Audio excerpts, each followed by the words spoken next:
Thank you, Monse and Jack, for sharing the readings this morning. I really appreciate that. We all do. It's so great to see your faces in service with us.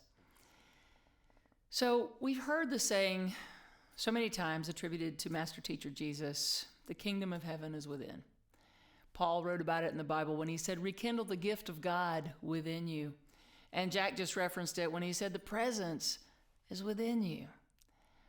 So I guess the best song I could impart to you today in thinking about this indwelling spirit, this living river, water of truth, living water of truth flowing through us would be, row, row, row your boat gently down the stream. Merrily, merrily, merrily, merrily, life is but a dream. And you're welcome for that earworm that you'll be singing all day. But think about it. It's a very spiritual lesson in that little rhyme. Row, row, row your boat, first of all. Not someone else's boat, not asking someone else to row your boat, but row your boat gently down the stream, which is not out there somewhere. It's that kingdom within. It's being tapped in, tuned in to that. Row, row, row your boat gently. Stop struggling and pushing and trying to control and manipulate. Row your boat gently. That is so important because we have back to the readings again, when Monse talked about reference the Tao, how Lao Tzu said, you can try and control everything or you can enjoy everything, but you can't do both, right? Gently. Not this contorted way of approaching life, but a gentle approach to life. Row your boat, gently. And then down the stream. Not up the stream where it's hard, not in a pattern of resistance, but flowing downstream. Flowing downstream is what we're talking about this whole month, living in the flow of life. Living in the Flow of Life is a book by Eric Butterworth. We're going to be studying that this whole month. The talks are inspired by that. We'll have a Q&A time, as I mentioned about that. So I'm very excited to delve into this with you because it's so important that we realize that it's not about getting something outside of ourselves, but living from the inside out. So again, Lao Tzu says everything is healthy that flows with the universe. Everything is healthy that flows with the universe. It's that upstream, that fighting against the current that beats us up. Those times of self-criticism or criticizing others or judging or the ways that we make life hard when we try and force a situation, force something on ourselves or someone else that just doesn't feel right, you know? It's those places within us where we have limiting beliefs, old ideas of how we should be, how the world should be, and we're trying to make things fit into spaces that they just don't. It's those old ideas that we're separate from our source. These are upstream ways of being, upstream living. When we get into our boat and we head down the stream, then we're able to do, again referencing the readings, we're able to do what Thich Nhat Hanh said, and that is to walk as if we are kissing the earth with our feet and blessing the world with our thoughts. Are we kissing the earth with our feet, or are we stomping through life, or are we running through life? Or are we walking mindfully through life and then blessing the world with our thoughts or cursing the world with our thoughts? It's so important that we tune in and see, which are we being? What are we creating? I want to kiss the earth with my feet and bless the world with my thoughts. I'm kissing the earth with my feet and blessing the world with my thoughts. But sometimes we have to recognize the places where we as Emerson said, the places where we need to unlearn the wisdom of the world. Now, he's not talking about, science or ignoring science or anything like that. He was talking about the, quote, wisdom of the world, the facts of other people, the things that other people hold true that maybe aren't true for you or were the way things were up until now, but we continually evolve, and so we allow things to be created anew within us and around us and through us. So unlearning the wisdom of the world, as Emerson said, I think of a story about a man who was a pioneer in the TV and radio industry. His name was David Sarnoff. He was a Russian American. And in the 50s, he called his employees, his researchers into his office, and he said, here's the thing. I want you to produce a video process in black and white and incompatible color. And they were like, I'm sorry, what? Okay, color? Yeah, we don't do that. That's not what we do. Of course, they didn't say that. They just kind of left with like, what is happening? But what is he thinking? And one of his employees was reportedly heard saying, "It must be wonderful to have an imagination so completely unrestrained by a knowledge of the facts. It must be wonderful to have an imagination such that it is completely unrestrained by the knowledge of the facts." Yes, it is absolutely wonderful to have an imagination that is unrestrained by the knowledge of the facts of what's been up until this point. That's how we continually have new innovation, right? That's how we have this creative, that we allow this creative force to flow through us when we are not allowing the knowledge of the facts of the past to dictate our future. Principle is not bound by precedent is a saying that we say in the Science of Mind a lot. So the principle of the life force moving through us and expressing as us, for us, back to us, this cycle of life, this precious co-creative dance that we do with the infinite, that principle. It's not bound up by what we've done with it up until now. We get to use it. We get to use it to create and to unlearn the wisdom of the past, unlearn the wisdom of the world, and tap into our own knowing. So gently down the stream, let me be clear, as I'm sure you knew I would be, that does not mean sitting around doing nothing. Gently down the stream doesn't mean like, well, okay, I don't have to do anything. I just hope for the best. No, we treat and we move our feet. We take action. We treat for clarity. We pray. Treatment is our word for affirmative prayer. So we do our prayers for clarity, but then we also tack on courage because we need the clarity of what is our next move, our divine inspiration, our divine action, but then to put it in action, right? The courage to then act. So flow, to me, as I was thinking about it, it's FLOW. It is forward. It's a forward motion. It's moving downstream. It's not going backward. It's leaning into life, not recoiling away from it. It's being open and it's being willing. If you are in a canoe and you're on a river, you turn that canoe around and try to head back upstream. That's a difficult thing. And it beats you up quite a bit. And let's say you're going downstream and you're heading straight for a big rock. If you lean away instead of leaning in, you're going to dump over. You're going to dump yourself out. There go your keys. There go your lunch. I'm speaking totally from experience. Had to learn these things the hard way. But you lean in. You don't lean away. We lean away from life a lot because we want to protect. We want to forecast things that could go wrong so that we can have our umbrella to the world instead of leaning into the sunshine that could be there, the sunshine that is there. So forward, leaning, open, willing. There's a story in the Bible I'm sure you're familiar with where the disciples are out and they're casting their nets, and they're fishermen and they know how to do this, but they're bringing their nets back and they're empty. So they come ashore and Jesus says, "Go back out and cast your nets on the right side." Now I heard that story as one of the many things that Jesus talked about and the ways that there was proof of the miracles, right? But I heard that story and I thought I didn't really think much about it. Recently I was thinking about it and I was like, wait a second, cast your nets on the right side. So we're in our boat, not someone else's boat. We're in our boat in this life. We cast our nets to gather in, to create, to align with. So are we trying to align with what is not for us, what is limiting, what is sabotaging, what is old behaviors, what is criticizing, what is separateness? Or are we casting our net on the right side?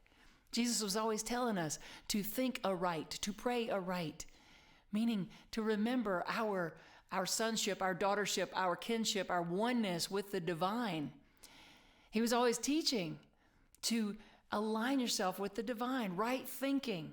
So cast your net of life, cast yourself out there on the right side of thought, the right side, without limitation, leaning into possibilities, leaning into the expansion of consciousness, leaning into the divine, letting God be God. Think about that. Letting God be God. I let God be God. Can we just let God be God instead of trying to make God be something that this power and presence is not? Or how about we take it a step further? I let God be God in me, as me, through me. I let God be God in me, through me, as me. That puts me in the flow, because then I remember that it's not me trying to make something happen on my own. It's me remembering my oneness, my wholeness, from which all things come and have always come. I let God be God in me, as me, through me. You might hear that and think, whoa, hey, she thinks she's God. Well, yeah, we all are. We are the expression of the one source of all life, omnipresent source moving through all of its creation. So I'm not all that the divine is, but I am an expression of it, and so are you. And it shines beautifully forth based on our ability to let it do so. More about that in just a minute. But I let God be God in me, as me, through me. This is flow. This is tapping in to the kingdom within, which is the flow of life.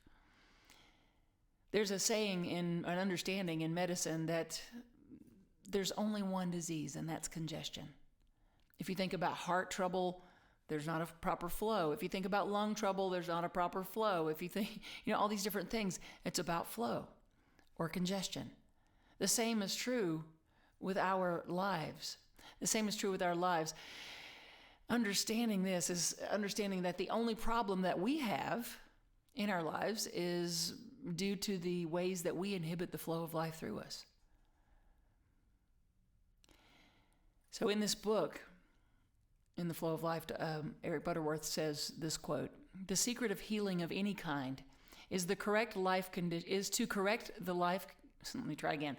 The secret to healing of any kind is to correct the conditions that are impeding the natural flow of life by altering states of consciousness." Now he goes on to say, consciousness is not just what we have to put in our minds, but more importantly, it is also the degree to which we have discovered and released our own imprisoned splendor. The degree to which we have discovered and released our own imprisoned splendor and gotten into the flow. Ooh, is your splendor imprisoned?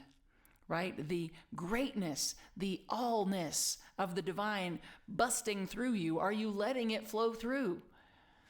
Or is it imprisoned? We release our imprisoned splendor by noticing where we're out of the flow in our lives. Where are we out of flow? Where do we feel stuck? So we identify that, and then we start asking the questions. What do I need to change? Well, who do I need to forgive? Whom do I need to forgive? Where do I need to give? What do I need to release?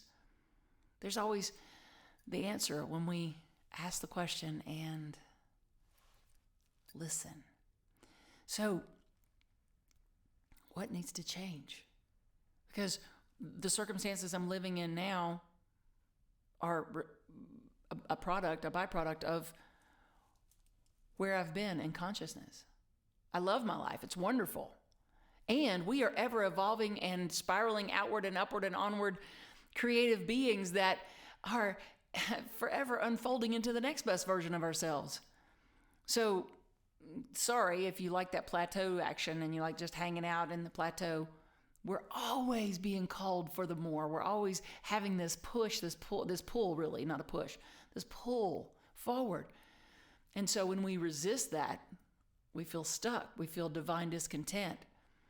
So when you're stuck, you're looking at places that you're stuck. Pay attention to that. Don't just ignore it and say, well, I don't want to think about that. I'm going to affirm what I want. Yes, you do want to do that, but you want to ask what within me needs to change so that I can get to the next space that I'm being pulled forth to go to. Because what got me here won't get me there, right? So what needs to change? Who do I need to forgive? Where do I need to give of my time, my talent, my treasure in this life? What do I need to release and what do I need to embrace? These are some great questions. Now, speaking of the flow, let's circle back for a second to the disciples. They're fishermen. They got a carpenter telling them to go back into the water and just put their nets on the other side, right? How many of you out there have a trade and you're really good at it? And then someone that has no experience whatsoever in your trade comes and tells you how to do your job, and you kind of want to go, yeah, right. Okay. So being humble, they were humble. They were like, okay, Jesus said, go cast our nets on the right. We're going to go do that. So being in the flow takes being humble. It takes a willingness to listen, but then to act. It takes the ability to change direction, right?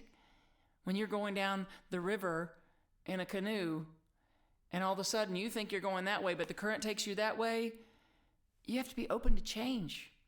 The same is true in life, right? You get all these plans for your upcoming year. You had a great New Year's Eve. You had a great burning bowl. You set the wheels in motion, and 2020 happens. You have to change. You have to go in a new direction. You have to learn new things. All of this is part of going with the flow. And finally, faith is part of going with the flow, because here are these disciples. They had faith. They had faith in the promise of God from Jeremiah 29:11 that says, I have plans for you. I know, God's saying, I know the plans I have for you. Plans to prosper you and not to harm you. Plans to give you hope and a future. So they had faith in the master teacher Jesus and all that he had shown them and the ways of living by this promise. So being in the flow, a willingness to listen and to act, a willingness to change, to go a new direction, being open to that, leaning into that, being humble, being teachable, right? Being teachable to life, letting everything be our teacher is so important, and having faith. We are moving through this life in this co-creative dance, and a lot of us get the co-creative dance part, and we're like, okay, I'm going to manifest some stuff. I like this new thought thing. I know what I think about, what I focus on, I'm going to bring about. Yes, and it's bigger than just manifesting a new car. It's bigger than just manifesting a new relationship. All those things are wonderful and you deserve it, so why not? But those things are byproducts of living a life in the flow, living a life understanding our oneness with our Creator. So the main thing, bigger than any manifesting ritual or mantra that you have going on, is your consciousness of oneness, your consciousness of worthiness, of wholeness, knowing and trusting in that flow that I am that flow. Excuse me, that I am that flow. In the book, Butterworth says, you can be healed because you are whole. What? You can be healed because you are whole. It's not about getting a healing, but revealing the healing, as Dr. Ernest Holmes says. Health is to be revealed. What does that mean? It means that we are already whole. We are already part of this divine nature that flows through everything. So you can be healed because you're already whole. You can be prosperous because there is prosperity. You can be loved because love exists. Love is the only truth. You can be fulfilled because fulfillment is there. The universe is continually fulfilling out of itself, self-giving nature of the universe, continually creating out of itself. You can be at peace because peace exists. It's about aligning with it, not going out to get it, not trying to make it, not trying to control it, but living in the flow of it as the flow of it. We get what we are, living in the flow as it, letting it come through us uninhibited. So there's this thing called Ohm's law. C equals E divided by R, right? Current at the point of use is equal to the power at the source divided by the resistance of the conduit through which it flows. In other words, the flow of life moving through us is diminished only by our areas of resistance. The flow of life moving through us is diminished only by our areas of resistance. The flow of life moving through us is only diminished by those places where we resist. Those places, like I've said throughout this talk, I'm driving it in there. Those places of self-limiting, self-sabotaging, old beliefs, and the biggest false belief that we're separate from God. That's impossible. Feeling that our God, our good, is nowhere to be found. Many of us have felt that, but it's just not the truth. That feeling that our good is nowhere, our God is nowhere, our prosperity is nowhere, our healing is nowhere, it's elusive, it's gone, it's nowhere. Have you ever stopped to think about the fact that the word nowhere, the only difference between that word and the words now, here, is a space? The only difference between the word nowhere and the words now here is a space between a W and an H, a space, taking a pause to reevaluate between the W, what was, and the H, what is here now. Being in that pause to remember, I am the flow. I am the flow. I'm not trying to get the flow. I'm not trying to find the flow. I am the flow. I am one with it. I rest in the flow of divine good. Say that with me. I rest in the flow of divine good. I rest in the flow of divine good. I am the flow. So I cast my nets on the right side by making my thinking align with the divine. I unlearn the wisdom of the world. What got me here won't get me there. I let that go. Thank you. We're done. Moving on. Expanding, creating, being. Casting my nets on the right side, unlearning the wisdom of the world. Forward, leaning, open, willing. I am the flow. I allow the flow through me. When we do that, then we're able to live like, one more reference to our readings this morning. I love them both. But when we do all of that, we're able to live like Jack mentioned in the reading. We're able to live recognizing that everything is holy and every being matters. Everything is holy and every being matters. That includes me. That includes you. That includes the people we love, the people we love. Everything is holy and every being matters. We're able to live from that place when we are living in the flow, which is recognizing the kingdom is within and we are one with our source. So affirm with me right now, I am a child of the universe, established eternally in the healing flow. I am a child of the universe, established eternally in the healing flow. One more time, I am a child of the universe, established eternally in the healing flow. And so it is.